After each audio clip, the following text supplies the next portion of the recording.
And motivation. Most of you, January 1st, are motivated. You look at yourself in the mirror and say, that's it, I'm going to do this, I don't like the way I look, I'm going to get on this diet, and here we are, and motivation, according to studies, lasts about 3 or 4 days, and then your motivation goes out the window and you're right back to your evil ways. So I don't want to motivate you because it doesn't last. I have to inspire you. And I'll give you one hint right now. If you want to be inspired, you have to do it for someone other than yourself.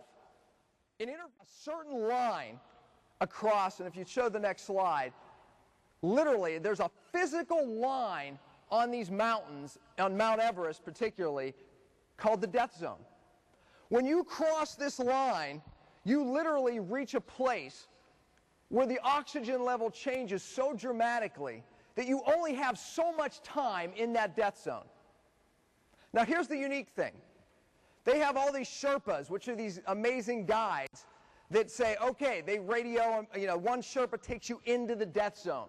The other Sherpa is back timing you to see how long you've been in the death zone, how long your oxygen will last. At a certain point, they're going, here's how much time you have left. The interesting part is, when you're in the death zone, you don't realize you're dying. When you're in the death zone, you need somebody to tell you you're dying. This, guys, you have to realize, because you live in the United States and America, you're in the death zone. Because you do the things that Americans do, you're in the death zone. And if you don't realize you're in the death zone, I feel like I'm always the Sherpa trying to pull people out. I'm saying to you, come on, you're in the death zone, come out. But I'm telling you right now, those of you whose lives will transform today are going to be inspired either by God or someone who you love, a family member. If you remember William Wallace, why did he go to war and battle? Because he didn't want anything to do with it. He went to war and risked his lives and fired up his countrymen because he was inspired after the death of his wife. And let me say you something. After a spouse or a child dies, don't wait for that to be inspired. You need to be inspired for them now. And I can tell you, you have to be inspired by the fact that if you don't make a change today, I believe in my heart that God brought every one of you here.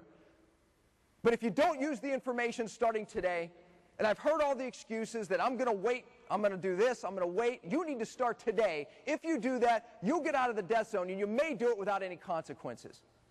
And that's my goal. Separate the room right now. People who pass this test and people who fail it. The people who fail this test, you're not going to lose weight, or you'll lose 5 or 10 pounds and stop, and that's it. People who pass the test, you could probably even just do my basic plan or even the healing diet for a little while, and you're going to lose the weight and continue to. Do some of these weight loss shakes that have caught on.